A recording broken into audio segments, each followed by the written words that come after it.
And so the journey to create my first multiplayer game begin. But first, let's talk a little bit about how we got here. So I spent 7 years working professionally as a full-time software engineer. I've worked on several parts of the stack like front-end, back-end, reliability, infrastructure, and I even created some libraries for mobile. So after years of learning new things and trying to cope with the insincerity of corporate life, I decided to finally quit my job this year and work on developing games full time. I essentially wanted to know what could I create if I didn't have the stress of dealing with a lot of miscellaneous external things and could just focus on what I actually enjoy doing. However, before I quit my job, because I loved going to a lot of cocktail bars and trying different flavor combinations, I decided to start there, just so I could have a proof of concept to say that I can release a game and have some confidence in myself. So I spent about 4 or so months drawing 120 different cocktails for this game. I was heavily inspired by Kybersoft Studio games, where essentially you're managing a business in a particular industry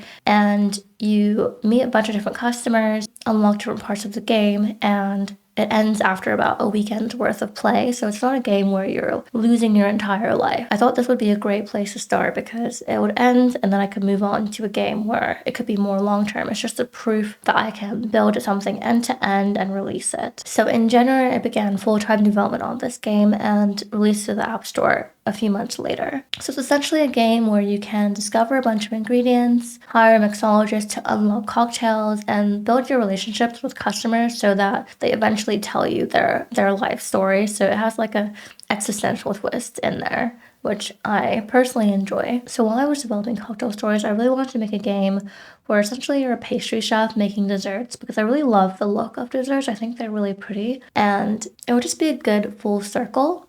And you can have a lot of different complex storylines, quests, a lot of room for creativity while also making it a game where you could potentially meet other people. And I think that's really important. I think people are becoming more and more siloed and it'll be good to have some collaboration. For example, I watched this show called Yumeiro Patissiere who joins this culinary school because of her love of desserts. And I also watched Bread Barbershop, which is like a pretty fun show. And you have this milk carton who's the main character. I've watched a lot of fantasy adventure shows lately, like Frieren and Solo Leveling, and I really love the mysticism part of it.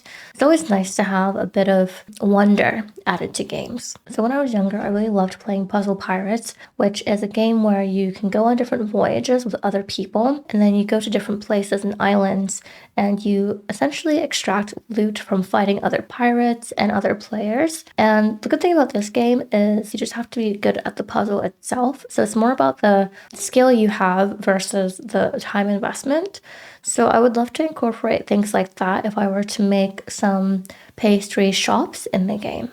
And nowadays, people don't have that much time to play a lot of games and just level up. So I really want it to be an idle game, but not so idle that you're essentially just waiting for a number to go up like Cookie Clicker or something, but still have the complexity of various game systems that you can learn and find some excitement in, unlocking new things, different techniques, and so on. I played Idleon, Cookie Clicker, and Cell Idle Factory, and I really like how you don't have to do much in the game, but it's still somewhat interesting. I think that games should provide a good escape, but it shouldn't take over your life. So now moving on to the current game. So it's been about 2 weeks since I've started working on this game after deciding on the concept. And I've animated the player running and so on, but I've also had to decide what I want the combat system to be like. I think especially if I'm incorporating other aspects like a way to play puzzles with other people or the actual culinary techniques of making various desserts, then it's going to be very important for me to simplify certain things. So I think starting with the combat system, I won't have like huge skill trees, but I do want to have some skills. So I played Toontown when I was younger, and Toontown essentially lets you unlock different gag tracks. Essentially, the game is like you're fighting a bunch of corporate cogs and you're throwing desserts at them that you unlock through quest lines. So that could be an interesting way to add a variety of skills beyond just the basic punching monsters. So far I've made all of Zone 1's monsters. I want Zone 1 to be inspired by Cookie Clicker because that was a lot of fun, and I think it will introduce a lot of the basic ingredients that you need for the culinary aspects of the game. Probably release zone by zone so that it's not going to be a multi-year effort, and then finally I have this big bang release. So of course in most RPGs there's a slime monster. So I was gonna do a chocolate drop for the first one initially, but I decided no, let's go with a slime. So we have it walking, idle, and attacking, and there'll also be some other states for the combat process, which I'll be working on in the next few weeks. And then here we can see the map where you have a portal, you have the player running, and some basics like that. So essentially I want to build the game up by making as many things playable as possible and checking to see whether the game is fun. Rather than building out a lot of one system then moving on to another one, I want to do it so that I can see a more overarching view of the game. That will help me be more incremental in the development. But yeah, that's it for now. Next, I'll be working on the heads-up display so you can see your player's name, hit points, mana points, and experience.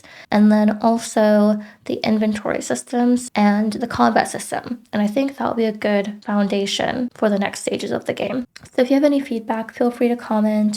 And if you want to follow the journey, of course, you can subscribe. I'll be posting the progress I've made every 2 or 3 weeks just to have some checkpoints and continue getting feedback. And if you want to try out Cocktail Stories, I'll put the download link in the description.